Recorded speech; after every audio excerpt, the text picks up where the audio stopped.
ஐ hostage. நெதர்லாண்டில் Amsterdam நகரில் நடந்த உண்மை சம்பவத்தை அடிப்படையாக கொண்டு எடுக்கப்பட்ட திரைப்படம் ஐ ஹாஸ்டேஜ்.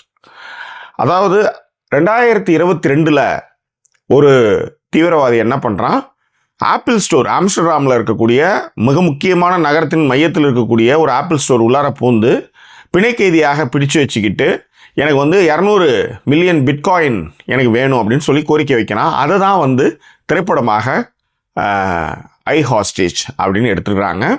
படத்துடைய கதை என்ன அப்படின்னு பார்த்தீங்கன்னா, ஹீரோ என்ன பண்ணுறான், ஆம்ஸ்டர்டாம் நகருக்கு பிஸ்னஸ்க்காக வரான்.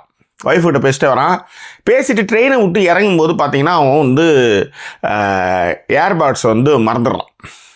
ஸோ இப்போ கண்டிப்பாக அங்கே ஒரு வாரம் பிஸ்னஸ் ஒர்க்கு இருக்குது அப்படின்னும் போது அவங்க ஒய்ஃப் என்ன சொல்கிறாங்கன்னா, நீங்கள் இன்னும் ஒரு வாரம் இருக்க போகிறீங்க, நீங்கள் பக்கத்தில் இருக்கிற ஆப்பிள் ஸ்டோர் போய் அந்த ஏர்பேட்ஸ் வாங்கிக்கங்க, புதுசாகவே வாங்கிக்கங்க, ஆனால் இன்னும் கொஞ்சம் விலை அதிகம், ஆனாலும் வாங்கிக்கங்க அப்படின்னு சொன்னால் இவனும் என்ன பண்ணுறான், வந்ததுமே ரூமை புக் பண்ணிவிட்டு நேராக போய் ஆப்பிள் ஸ்டோரில் போய் இந்த ஏர்பட்ஸை வாங்கலாம் அப்படின்னு வாங்குகிற நேரத்தில் தீவிரவாதி உள்ளார வந்துடுறனா இவனை ஹீரோ பிணை கைதியாக பிடிச்சிக்கிறான்.